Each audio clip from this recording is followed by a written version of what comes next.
சற்று முன் ராஜேந்திர பாலாஜியுடன் மோதல், திமுகவில் இணைந்தார் மாஃபா பாண்டியராஜன். ஸ்டாலின் கொடுத்த மிக முக்கிய பதவி.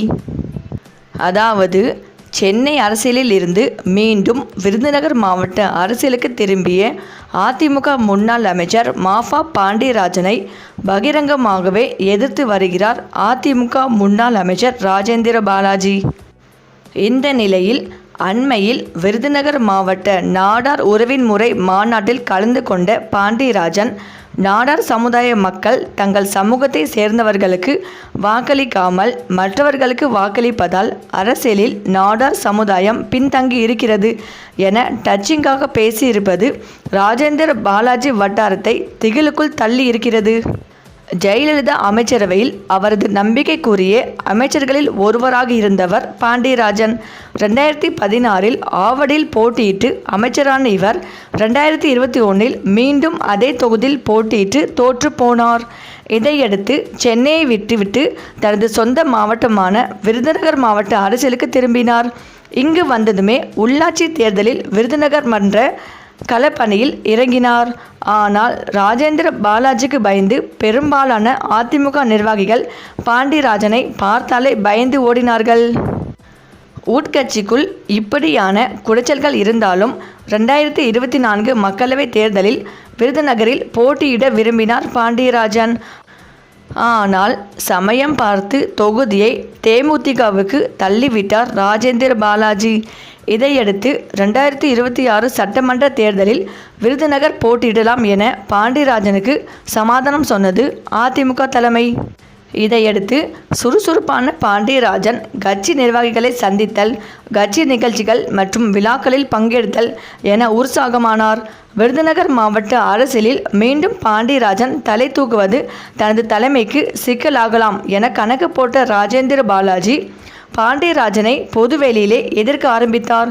கடந்த மார்ச் மாதம் விருதுநகரில் நடந்த ஜெயலலிதா பிறந்தநாள் விழா பொதுக்கூட்டத்தில் பாண்டியராஜனுக்கு சால்வை அணிவிக்க முயன்ற அதிமுக நிர்வாகிகளை மேடையிலே தாக்கினார்.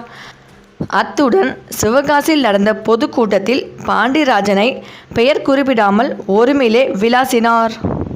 இருப்பினும் ராஜேந்திர பாலாஜி ராஜபாளையம், சிவகாசி என தொகுதிகள் மாறி மாறி போட்டியிட்டாலும் நாடார் சமுதாய வாக்குகளே அவரது வெற்றி தோல்வியை தீர்மானிக்கும் சக்திகளாக உள்ளன.